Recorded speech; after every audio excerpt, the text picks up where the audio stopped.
Hi everyone, it's Claudine from Sweet Dreams Sleep Consulting, and I'm here today with Joff from Movement Wins. Joff is a health and fitness coach. Hi Joff. Hey there, Claudine. How are you doing? I'm good. How are you? Yeah, I'm great. It's great to speak to you on your platform. Obviously, you're on my podcast, probably almost a year ago now. It was in lockdown, wasn't it? So I think it was. great to be on that run. Yeah, I think it was. This year has gone so fast, and yeah, it's nice to reciprocate or to be, the interviewer instead of the interviewee. Yeah. Are you at home today? Is that your office? Yeah, I am at home today. I've been back to back with clients and classes all morning, so it's been a busy one. Now everything seems to be back to normal for me in terms of training and online and that type of stuff. So yeah, back at home today. How many clients do you work with at any one time? So I have a few different ways of working with people. I work both online and in person. Right. I grew up, and when I finished university, I went and did my personal trainer qualification. So I've always kind of been a PT, coached CrossFit for a number of years as well. So currently run classes in Sport City, like a group strength and conditioning class. We have 4 classes a day. Me and my partner, we take those, or we split those. And then I have around 7 or 8 PT clients that train anywhere from 2 to 4 times a week. So that keeps me busy as well. I'll bet. I know. And in terms of that, do you find that your day is, I like to describe bookended, as in you're very, very kind of, busy start and end because that's when people are more available, or because of your clients, you can spread them throughout the day? Because I personally prefer to get it over and done with, but get up, get going, get my workout done, and then. Yeah, I'm definitely an early bird, and I've got some clients that like to train early as well. So the earlier the better for me. Like I've not currently don't have any, but I've had clients who train at 4:30 before, which I don't actually mind. But at the moment, clients starting from kind of like 5:15. I'm fully booked through up until kind of like 12, 1 o'clock, and like weekdays. Tuesday, I like to, which is why we're having this now. And when we said about having a chat, I was like, right, I know I've got time then. Tuesday afternoons, I like to take a bit of time off because I go and play tennis in the evening, and I just like it as a nice little bit of a reset. But Sunday, Monday, Wednesday, Thursday are pretty much back to back in the mornings, and then I often have a couple of hours in the evening as well to cover classes and stuff as well. So I'm here to talk to you a little bit about sleep, but I am going to ask you a little bit about what you do for pleasure. So is tennis something that you do for pleasure? Is that what brings you, like the balance between exercise for the purpose of exercise and exercise for fun? Or was there something else? Yeah, I mean, I played tennis a lot when I was younger, and then it was years. I only started playing again probably like last year. Just a friend, because tennis is always one of those funny ones. Like I would say I was a good tennis player when I was younger, and when you're trying to find a partner to play with or a doubles game to play with, someone else's good could be completely different to yours. So it's quite hard to find that type of partner. And then you don't want to be rude if you're better than them, or if they're better than you, you feel like a bit of a donut. I managed to find one of my friends, close friends, so we're very similar. So we started off playing, and now we've got a couple of other friends that we play with, and we have a little doubles game and tournament. And yeah, Tuesdays I like to do that. I'm very hot on, and I'll probably go into it with my brand, Movement Wins. Like I'm just pro exercise, whatever it is that you want to do. Whether that's going to the gym and doing a strength workout, whether that's going for a long walk, it's going swimming, doing a yoga class. Like I'm pro exercise. Yes, I have ways and methodologies that I like to instill and train my clients. Like I'm a big believer in strength training, and I think it's so important for people. But listen, if people aren't in a position where they're able to go and join a gym or have the equipment or the knowledge to be able to do that, hey, just go and do something. So I always find that tennis is a great way of, I like to track my calories over the week. It's not because I'm obsessed with my calories, but it's just a great representation of how much work I've done over the week. And tennis always seems to get me a good amount of calories. So it's always great. And it's fun. So multiple benefits for tennis. Yeah, definitely. In your world. I'm going to come back to the thing you said about clients starting at 4:30 in a second, but before I do, and taking your point about moving, and, big believer in exercise. So I completely agree with you, and I find that on the days when I haven't done enough or something of intentionally, let's say, I mean, I'm moving around enough because I track it. I'm a tracking person. Whoop, Apple Watch, for those that didn't see what that was. from the day, if I plan to do a workout and it doesn't happen, and I'll tell you, for example, last Monday, a bus drove into me on the way home from the school run on my way to my workout. No one was hurt. We were both going very slowly, but it affected my day because I had to spend some time in the police station at the time when actually I would normally be working out. And the knock-on effect in the rest of my day was quite significant, in amongst other things, not setting me up in the way that I would normally feel set up had I done the exercise, because obviously the beneficial elements of exercise, how many hands you got to reel them off. So yeah, I feel like moving is really, really important, and I try to do something every day. But when it's in your head that you're going to get that piece of exercise in, whatever it might be, and it doesn't happen, there's a knock-on effect. When I say to my clients, you need to move in order to sleep well, and if you have a bad night's sleep, don't let that put you off. I think that's really important. What's your sort of viewpoint on, the relationship between having a not a great night's sleep and still doing your exercise the next day? Does that happen to you? Do you have a bad night's sleep? Oh, 100%. Like, I've always been super active ever since I was a kid, and obviously working in gyms and things like that. Like, I've always trained. And if I go for a period of time where I'm not exercising, my sleep is immediately affected. I'm the type of person that, and like my wife will tell you, like 9 o'clock at night, then we'll sat down to watch a series together, I'm falling asleep because I'm always tired. Whereas if I'm not exercising, if I haven't done as much training for one reason or another, I do not sleep as well. Like, that is a fact. I've never really tracked it properly. I know you've got the Whoop and there's other ways of tracking it. I've never tracked my sleep properly, so I couldn't give you like a real scientific answer to that. But I just know I haven't slept as well. More often than not, it's that I struggle to fall asleep versus when I am exercising in my general daily life. When I lie down in my bed, I fall asleep straight away. So that's definitely a noticeable thing. And it's really interesting what you said about not having that workout in the daytime, what that did for the rest of your day. And my whole brand is literally called Movement Wins. Like, and everybody knows the benefits of exercise. It's kind of one of those things where I don't need to explain it, but then sometimes it's nice to kind of like reintroduce it and talk about the benefits of exercise. And I actually just call it purposeful exercise. My brand isn't about getting people into the best shape of their lives and six packs and abs and restrictive diets and that type of stuff. Yes, I have the knowledge to be able to help someone lose body fat and get into better shape, but for me it starts around just building sustainable habits. And I honestly feel like exercise, purposeful exercise, there's no real sacrifice to going and doing some exercise. Like I already said, exercise for you could be going for a 30-minute walk, like whatever it is to you.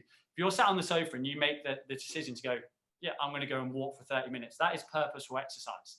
You've chosen to go and do that. What that does for your life will dramatically improve other areas. We've already said about sleep. You know what it's like when you start to exercise, if you go and do a morning workout, when you come home and have your breakfast, what are you putting on your plate? You're not having junk food or processed food. You're having a nice healthy breakfast, eggs, some fruit, some oats, whatever it is.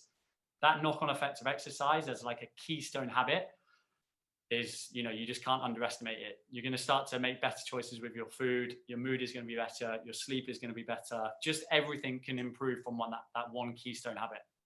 Totally agree. I mean, that day I was short-tempered. I mean, I could have been short-tempered because I'd had not a great start to the day, obviously, in terms of the incident, but I was short-tempered. I wasn't as positive about myself. I mean, the endorphin rush and the well-being feeling, as in within you, when you feel your blood pumping around your body, cannot be bottled and sold, can it? It's amazing. So it really was noticeable for me. I wouldn't know per se if my sleep was affected, because lucky for me, with what I know, my sleep is pretty regular in terms of how I get on, how much sleep I get, and how I make that happen.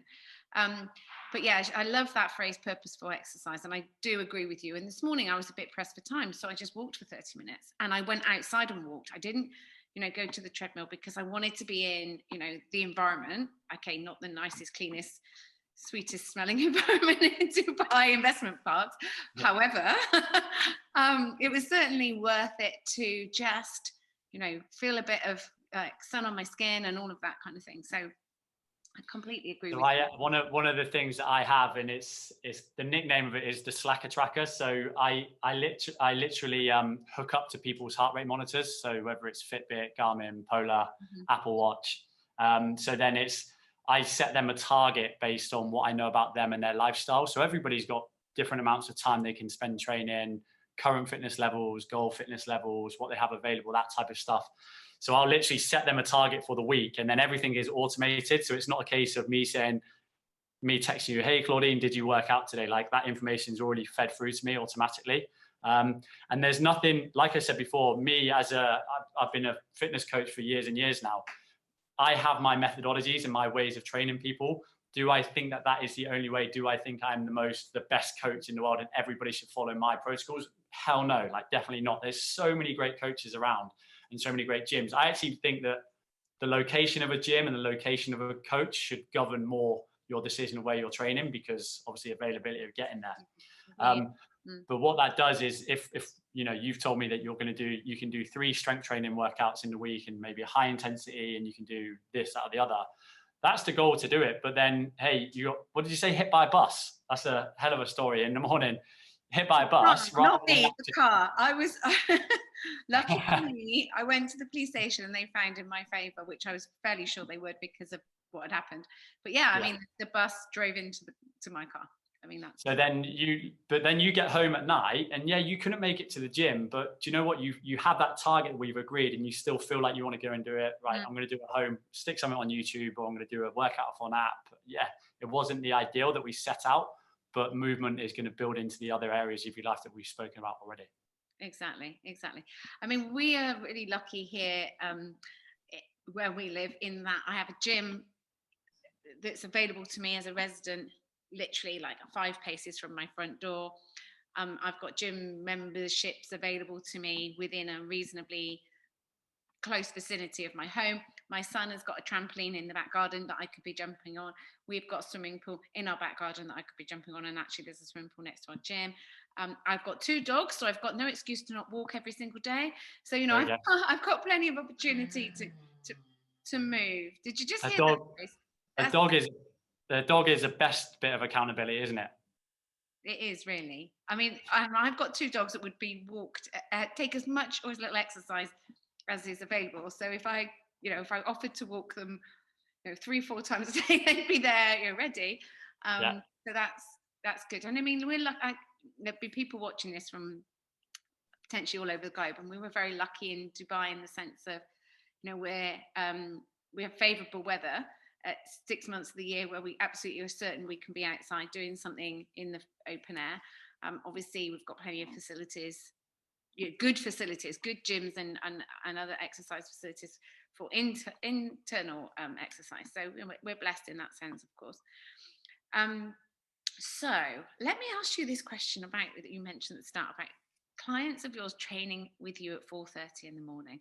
Now, as a sleep therapist, I'm very passionate about people getting the right amount of sleep, and my recommendation for my clients would be between 7 and 9 hours a night.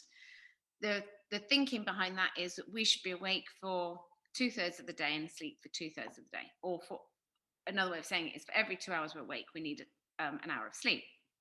So for those people that would obviously be getting up before 4:30 to train at 4:30, what kinds of is there a particular occupation type of person that would need to train at that time of day, or was that one person in particular, or what was the story? I'm just fascinated because they must have been going to bed pretty early if they've got the energy to train at 4:30 in the morning. Yeah, that's not a regular someone wanting to train at that time. That was for a short period of time, and that was more down to that being the only available time that they could do. Family life, busy job, finishing work late, but was someone who had always exercised, and they weren't going to stop exercising, even if it meant that they had to lose a little bit of sleep somewhere or lose some time somewhere else. They weren't going to stop, and that was the only time. Very, very committed individual. Still training now, but just at a slightly later time. So that was definitely a period of time. I think it's really interesting in a position that I am, especially with someone who's trying to push exercise. People always have this idea that more is better. If I do more exercise, it's going to lead to better health, which I don't necessarily think is the case, and which is why I'm really reluctant to set high targets. So time is the most important thing for someone. You need to be able to fit their targets within the time frame that they have. If they have 2 hours to train a week, then their target needs to be reflective of that. And I think most people want to do more. And the amount of times like someone will come to me and say, hey, Joff, I trained for 3 hours today. I did 3 classes back to back, or I did 2 classes back to back. And I'm like, that's not necessarily a good thing. That's not necessarily a good thing, because you've got, remember, exercise, the formality of it is that we're putting stress on the body. And like, you've got the Whoop on, so you'll be very, very knowledgeable on this area in terms of stress levels and things like that. More exercise doesn't necessarily mean better, because thinking about that sympathetic and parasympathetic nervous system, obviously parasympathetic, you're trying to get into more of a relaxed state, which is what you get through sleep and all that type of stuff. Sympathetic is what you're going through your daily stresses and your exercise, that type of stuff. Sleep is so important for that. So if someone says to me their goal is to improve body composition, or to get fitter, or to improve cardiovascular health, and that they think the answer is going to be, right, I want you to do another 30 minutes of exercise, my answer is normally, hey, I actually just want you to go to bed earlier. Like, I want you to really dial in. In fact, that should probably be the first place that I start. Namaste. Yes, absolutely. That should be the first question. And maybe as a coach, that's the question I should be asking first before I start setting these exercise programs. And it is something that I ask, but not necessarily the first thing. Mm-hmm. Hey, how much are you sleeping a night? Because if someone's only sleeping 5 hours, and then I'm going to go and lug on an hour of training, and I'm asking them to do meal prep, this, that, or the other, an easy low-hanging fruit is, hey, get more sleep. And then let's see your mood improve. Let's see your energy levels improve. It's going to have a knock-on effect. So I think what you do, and which is why I invited you on in the podcast in the first place and got great feedback from it, yours is very much the pinnacle of where we should start looking. Hydration, sleep, nutrition, and then we start to layer exercise on top of that. Yeah, it's really interesting that you say that. Thank you for being so complimentary about what I do. Although I feel the same way about fitness coaches, honestly. I think, that this point is the foundation being there will make everything else much easier. So as you say, if you sleep well, you'll make good choices. If you sleep well and you exercise well, you'll make good choices, let's say, in your diet. If you don't sleep well, chances of making poor food choices is pretty high. Then that leads to lethargy and other kinds of challenges, which then will, put that desire to exercise probably further and further away. So yeah, they're all so integral and all so influential on each other. But yeah, I mean, we obviously as a species need to sleep, and the more respectful we are of that, the better the well-being element to our lives. So good. On Sunday, you're like this. On Sunday night, I went out. I had a social occasion that I had to go to, and we went out. And so I went to bed later than normal. I'd had like 4 or 5 drinks as well. Nothing crazy. I was in bed by 11:15. But I have such an early start. Like, that's crippled me. So yeah. I think my start was 5 o'clock. Yeah. Alarm clock went off at 4:45. That is not adequate sleep. Did I train yesterday? No. Did I eat well yesterday? I didn't eat poorly, but I didn't eat as well as I normally would, because I would normally have a little bit more time to prepare things and wake up a little bit earlier, that type of stuff. And that was a knock-on effect of getting lack of sleep. Maybe I let that build into my mindset a little bit too much, but it's definitely a factor. It's absolutely hard to be thinking straight, clearly, and objectively when not everything's firing or everything's complementing each other. So I mean, a day off here and there is okay, isn't it? But because you're so tuned into your body and what you need as well, that it's going to happen to either have an impact, or that on that day you're going to have to kind of let it go, because that's not a day when you can be at your best. So yeah, as long as we're aware, I think helps. Yeah, one more story for you as well, which you're like a really good friend of mine who's down in Australia. He's been on my podcast a few times. He's the same as me. Like, he's a transformation coach. So he, about 3 years ago, he got into very, very good shape. Like, he got down to like 5 or 6% body fat. He was in a show up on stage, like, and everything was just like his diet, his exercise, his sleep, everything was just perfect. And I remember speaking to him about it on one of my podcasts. I'll see if I can dig it out. And he spoke about how he wouldn't be able to get into that same shape now. He hasn't got the desire to, but he talks about his life now versus then. Now he has a partner, he has a girlfriend, his job is a lot busier, he has a lot more clients.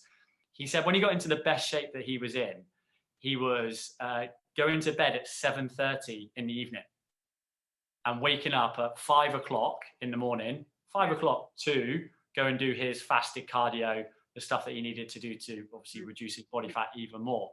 So imagine how much sleep he's getting.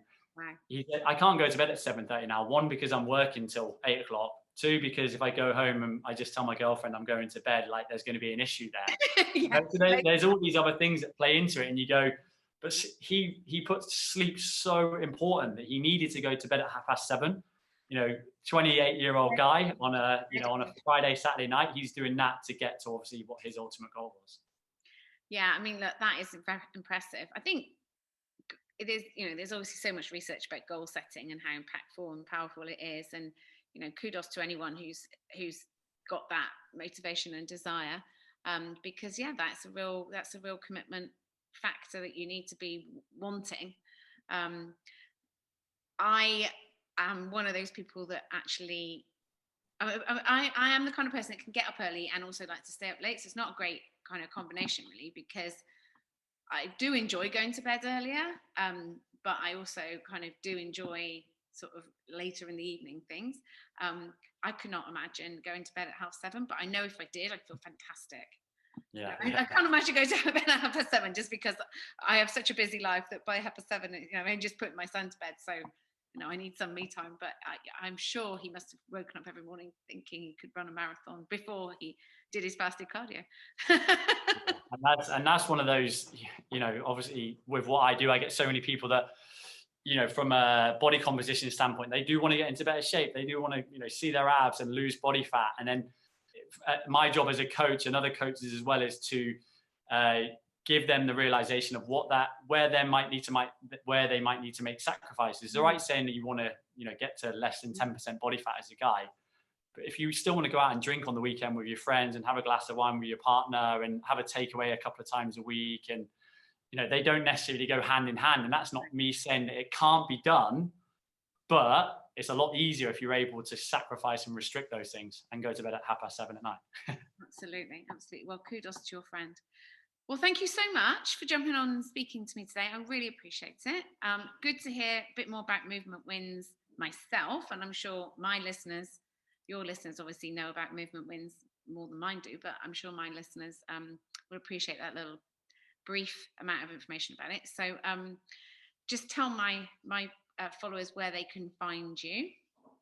Yeah, so on Instagram, just at Movement Wins, you'll be able to find that. On Facebook as well, and then you'll be able to find me, Joff Dunn, through there as well on Instagram. But that's where we put most of our stuff up. Thank you, Joff. Nice to see you, and Thank you very much, Lottie. Hey, you're welcome.